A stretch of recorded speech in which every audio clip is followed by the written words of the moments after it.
except for the Philippines. Why Hawaii? Well, look where it is centrally.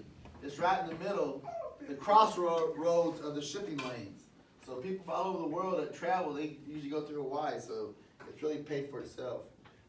There's Roosevelt, President Roosevelt. He basically reserved the right for the U.S. to police Latin America because we had a lot of businesses there.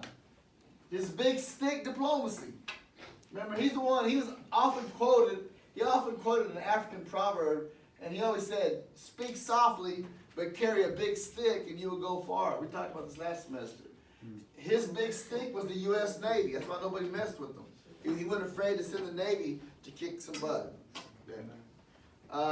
President Taft, after Roosevelt, he didn't want to be as aggressive, so he used dollars instead of bullets.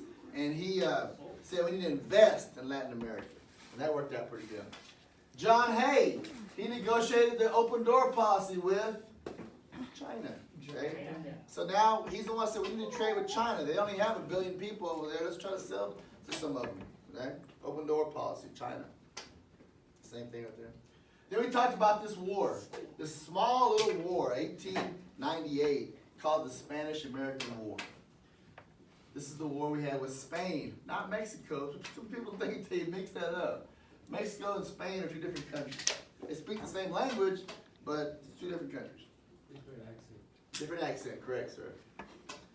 Spanish-American War. Cuba wanted their freedom from Spain due to, there's that word, yellow journalism. What is that? Yellow journalism, what was that? What do you do to a story?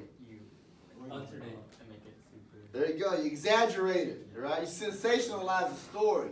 So due to yellow journalism, newspapers in America were calling for war with Spain. That's what yellow journalism is, sensationalizing of the news, exaggerating the story. Two things got us into the war, the DeLone letter and the sinking of the USS Maine.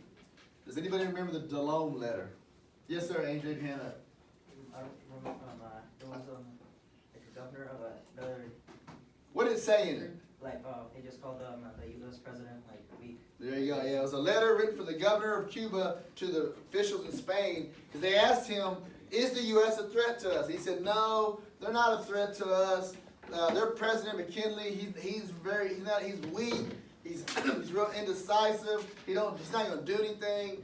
You know." Anyway, the letter got out, and the U.S. got a hold of it. They printed in the newspapers. Everybody was mad, and then what eventually happened was the sinking of the Maine. There's the Maine. It blew up in Havana Harbor, and we blamed them. Did they do it? No. No, we talked about that already. Yeah, we found out in the 1990s through forensics that they didn't do it. They were not lying. They didn't do it. It blew up from the inside out. But anyway, we didn't care. We were mad. We said, "To hell with Spain. Remember the Maine." So we declared war. So in a short period of time, we sent our fleet to the Philippines, and we engaged the Spanish fleet, and we annihilated. They lost horribly. Yeah, because our ships were state of the art. They were brand new, faster, more maneuverable, had longer guns. Theirs were old and outdated, and it was like shooting fish in a barrel. Meanwhile, on the other side of the world, here in the Caribbean and Cuba, we have the Rough Riders led by Roosevelt.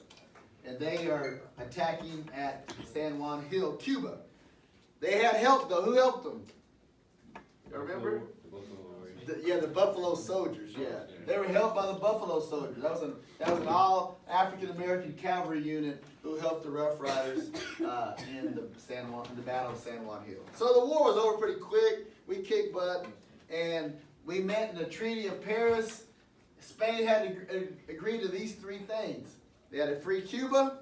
Second, they had to give Guam and Puerto Rico to us. And third, they had to sell us the Philippines for $20 million.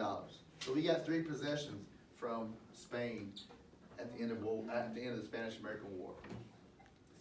Guam, Philippines, and Puerto Rico.